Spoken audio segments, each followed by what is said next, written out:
Okay, we have 4012 Burner Avenue in Bronx, New York. We just finished create the stoppage. Right now we're gonna camber the sewage line from the house trap out.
Okay, 45 feet.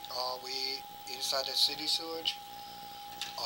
The only thing we find is 6 feet, 23 feet, street roof, 24 feet, a broken pipe on the bottom, be, a dip between 26 to 29. Now we're gonna put it back.